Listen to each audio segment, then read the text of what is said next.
A very warm welcome to the top three finishers of the FIA Formula One Austrian Grand Prix. In third place, Kimi Antonelli. In second place, Max Verstappen. And taking his 7th career win and his second here at the Red Bull Ring, our winner, George Russell. Very well done, George. Melbourne feels like a long time ago. What does this victory mean to you? It feels like a long time ago, to be honest.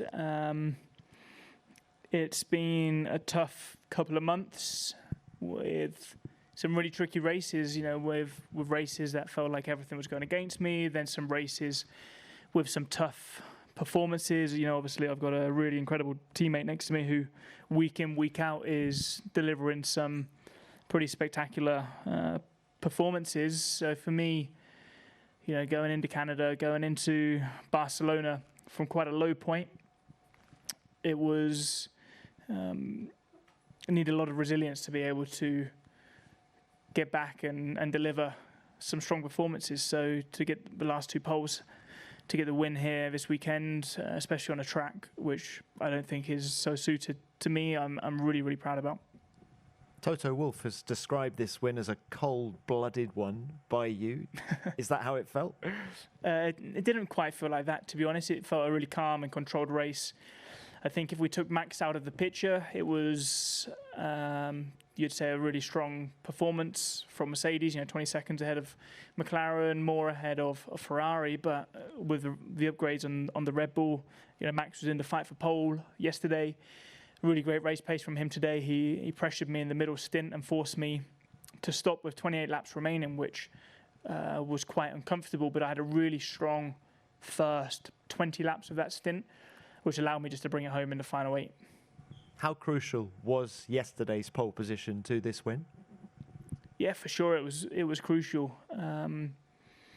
Everything got hooked up. I still think we'd have been in the fight, regardless of what happened yesterday. But for sure, starting from pole position, everything is made easier. So you retake second in the championship, ahead of your home race at Silverstone. Just how much confidence do you have going into the British Grand Prix? I have a lot of confidence in myself knowing I can do it. I have less confidence in being able to get everything aligned with the car, the setup and the tyres, because it's just been so up and down for me. And even this weekend, at points I was 6 tenths behind Kimmy, and then come Q3 I was 2 tenths ahead. And I don't honestly have a major answer for that, but those times where I've managed to deliver, the pole laps, the car and the tyres have felt more akin to last year when I could deliver those performances, every lap throughout a weekend. So I'll be working hard with my team to try and, emulate that. You've said already that the Red Bull Ring isn't a track that necessarily suits your style. Is Silverstone more akin to a George Russell track? I think so. I think so. A track where you're leaning more on the front tyres, ordinarily more of a front deg track rather than a rear deg track. We should be seeing some more normal temperatures. It was 60 degrees track temp at one point today. But this season has thrown so many unknowns. We may both go to Silverstone, have a great weekend. We may go there and Max be on top. So I'm just going in with an open mind. All right, well, very well done today. Thank you, George. Max, let's come to you. Many congratulations as well. Your 9th podium here at the Red Bull Ring. What's the most satisfying aspect of this P2 for you?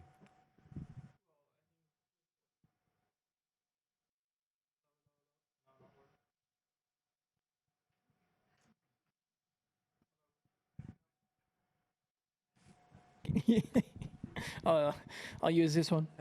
Hello. I'll stay with this one. I think what was satisfying is that this was the first time I felt like actually I could fight for the win.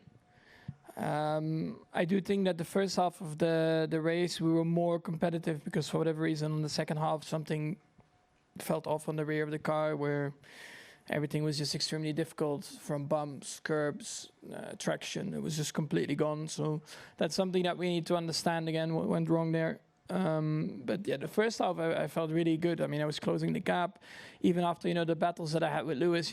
It was cool, but it made us, of course, lose quite a bit of time. So yeah, every time catching up. But then on the middle of the second stint, something happened with the car in the rear axle, which made me lose space. And that just stayed there till the end. So that's a bit of a shame. But still, to be that close to a win, I think is great effort from the team. They have worked really hard, to get these upgrades on the car here. And this is the first time I think in the race where I felt like really competitive. And I could push a bit more. So that is definitely the positive, I think, of this weekend. You say you could push a bit more, but just in what areas of performance is the car better with these upgrades? It's just a bit more grip. It just goes a bit faster around the corner. Yeah. Look, you mentioned the second stint. Do you wish you'd stopped a bit earlier for that second stop? It's always easy now to look back at it. I do think I had the deck over George, but I also knew that, of course, it was going to be a very long stint to the end. But we'll look at it again. I mean, I personally felt like the laps that I stayed out, I probably lost a little bit too much compared to what I gained back of those extra laps on new tires. But it's easy to say now. I mean, we still had a very good race, to be honest. It's been a pretty long road, to be here. And actually, to sit here in the top three and have a real shot at it, that is, I think, already very positive.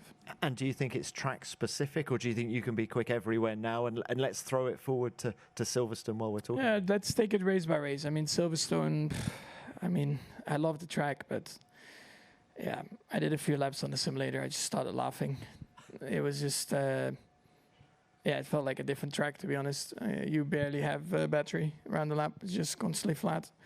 So it's gonna feel very different compared to what we are used to around Silverstone, because of the layout of the track. Here you have long straights, then big braking zones, so you can charge the battery. There you have long straights, but then a fast corner, for example, so you can't really charge the battery. So then the next straight, you don't have a lot to spend. It's gonna be a tough one. Well done today. Thank you, Max, and Kimmy. Very well done to you as well. We didn't get to see what you could do in quali yesterday. Just how do you reflect on the weekend as a whole, first of all? Yeah, it was a weekend where I started very strong, and I think because of that I kind of lowered the intensity a bit too much, and coming to qualifying I just felt a bit tense driving wise. We were still up there, but I felt like I wasn't driving that well and not as free. And of course the last lap it went like that, but I was a tenth behind George, so it probably would have been P2, very close, but P2. But of course it went like that, and obviously starting from P4, first two lap were really bad for me, and then I really struggled with brakes, and I just lost a lot of time because I started to do mistakes. And but yeah, then second stint was a bit better, and then third stint was really strong. The pace was just there, and but of course fell a bit short. Are there any moments in the race where you think could have been different, could have maybe got you challenging George for the win? Well, the whole first stint, I think at the end of the first stint I did a couple of mistakes, and I lost probably 1 second, 1.5 second each laps, because one time I almost went off in turn 4. One lap I went off in turn 3, so lost a lot of time. But of course it's, I think, easy to say now. The mistakes were made, and definitely, without them probably could have had the chance to fight for P2 or even P1. But of course, easy to say now, and need to make sure they don't happen again. All right. Kimmy, thank you for that. Let's now open this to the floor, please. Name and publication. Who's first, please? Yep. Joel Godina, F1 Vlog DTHU.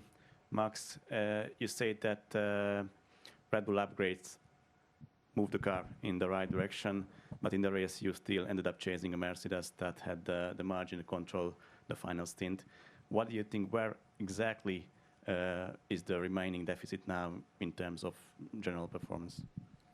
Well, I mean, I started fifth. I was closing the gap constantly every stint.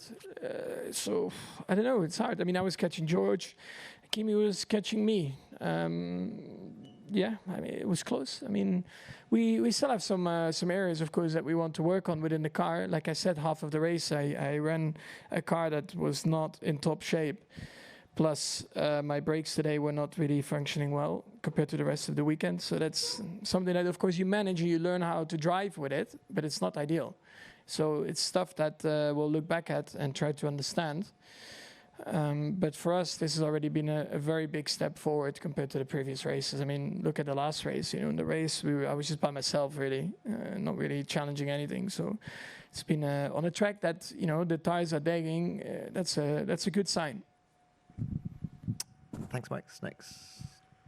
Lawrence Emerson, ESPN, a question for George. You said it's been a tough couple of months. You needed resilience. So how important was it to get this win at this stage of the season? And do you think it can be a reset point on which you can then kind of build and get back to the performance you want? For sure, I think the team have done a really incredible job to sort of put some real answers down why the performances were not good. You know, it wasn't like I came away from in Monaco and Montreal were two really tough races for me, and I didn't leave either of them looking at the data thinking, where is the issue? It was clear what the problem was, and it was clear how we could maybe solve that. And when we perhaps looked through some historical data, there were some trends of this, and it's all just been exacerbated with this new car. So coming into this race weekend, I think maybe my previous approach, it would have really, really hurt me on a track like this. And I drove the race very different and quite abnormally, to be honest, to manage the tyres, and it worked quite well. So, you know, I need to get this further understanding.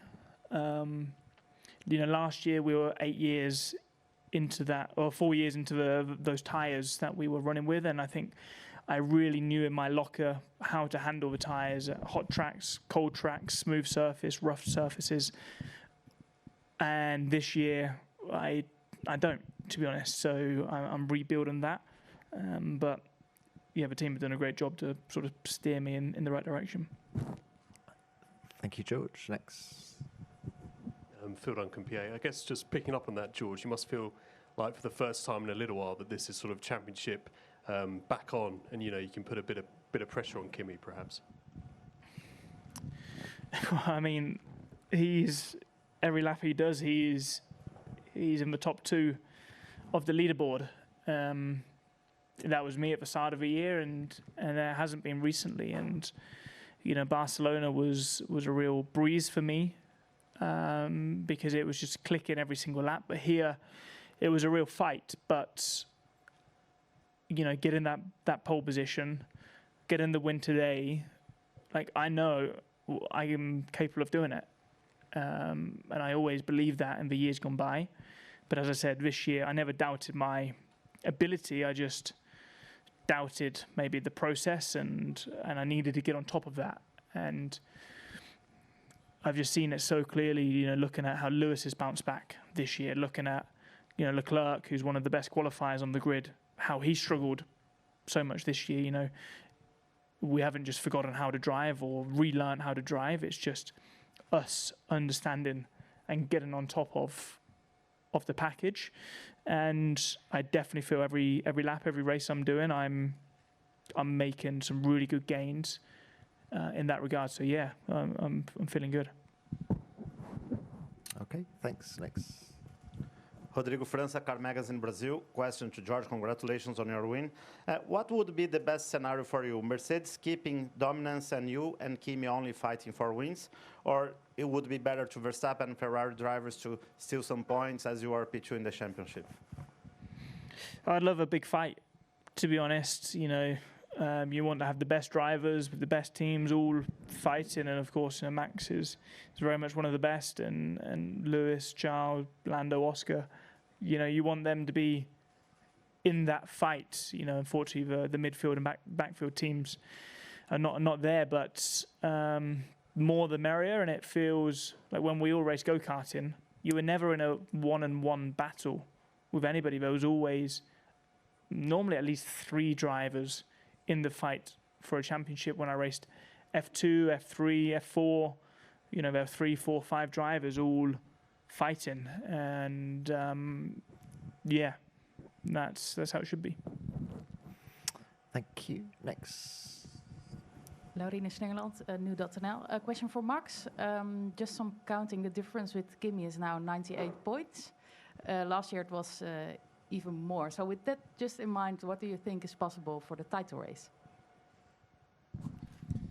Well, I think there are more races left, right, than last year. But it's a very big gap. I think for us, we had very good pace.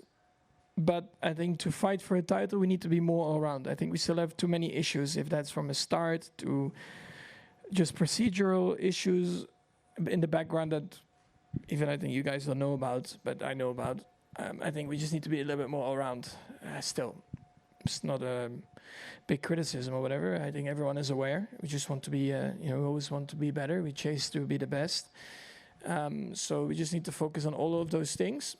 And then, if we are a bit more, let's say, rock solid, and we've shown that in the past, then of course it's a different story. But hopefully it doesn't take too long. But we have still a little bit of work to do.